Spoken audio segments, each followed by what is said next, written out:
हर एक पका हुआ अंजीर अपने अंदर एक छोटी अंजीर भौरे की लाश को समेटे रहता है। अगर ये खास रिश्ता ना हो तो अंजीर कभी भी पक ही नहीं सकता। लाखों वर्षों से अंजीर और अंजीर भौरे के बीच ये अजीब लेकिन जरूरी सहजीवी संबंध बना हुआ है। असल में अंजीर में फूल होते हैं लेकिन वे बाहर नहीं दिखते।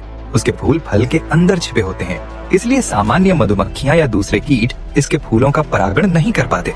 लेकिन अंजीर के फल के नीचे एक बहुत ही संकरी सुरंग होती है जो मानो खास तौर पर अंजीर भौरी के लिए ही बनाई गई हो।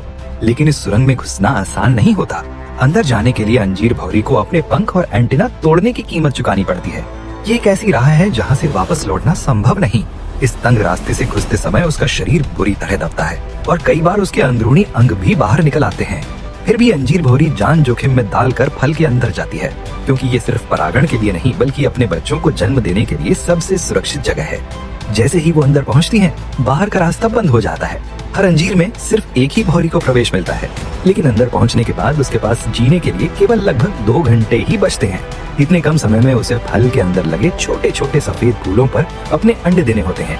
यही फूल अंजीर के असली फूल होते हैं और यही उसके बच्चों के लिए पोषण का स्रोत भी बनते हैं।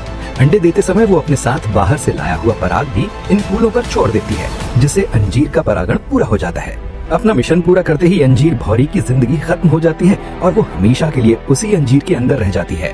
हालांकि अंजीर का एकमात्र प्रवेश द्वार बंद हो चुका होता है, फिर भी परजीवी भौरियां अंजीर भौरी के अंडों पर नजर गड़ाई रहती हैं। इन परजीवी भौरियों के पास एक बहुत लंबी और पतली अंडे देने वाली सुई होती है, जिससे वे आसानी से अंजीर के छिलके को भेद कर अंदर मौजूद अंडों तक पहुंच जाती हैं और अपने अंडे उन पर रख देती हैं।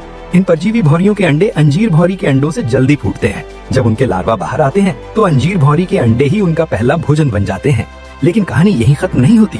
एक और भी छोटी परजीवी भौरी इस मौके का इंतजार करती रहती है। उसकी अंडे देने वाली सुई इतनी मजबूत नहीं होती कि अंजीर के छिलके को भेद सके, इसलिए जब वो बड़ी परजीवी भौरी द्वारा बनाए गए छेद को देखती है तो उसी छेद का इस्तेमाल करके अपने अंडे अंदर रख देती है। अब अंजीर के अंदर एक साथ 3 अलग अलग भौरियों के अंडे मौजूद होते हैं और अंदर का माहौल पूरी तरह अराजक हो जाता है। लेकिन अंजीर भी बिल्कुल असहाय नहीं है। चींटियां उसके प्राकृतिक रक्षक होती हैं। जब परजीवी भौरियां अंडे देने की कोशिश करती हैं, तो चींटियां उन्हें भगाकर अंजीर की रक्षा करती हैं। करीब 5 हफ्तों बाद अंजीर भौरी के अंडे फूटने लगते हैं। सबसे पहले नर भौरे निकलते हैं। इसके बाद एक अजीब दृश्य देखने को मिलता है। नर भौरे उन मादा भौरों से भी संभोग कर लेते हैं जो अभी अंडे के अंदर ही होती हैं। संभोग के बाद नर भौरों की जिंदगी खत्म होने लगती है, लेकिन मरने से पहले उन्हें एक महत्वपूर्ण काम करना होता है। वे अंजीर के अंदर से बाहर तक एक सुरंग बनाते हैं ताकि मादा भौरियां बाहर निकल सकें।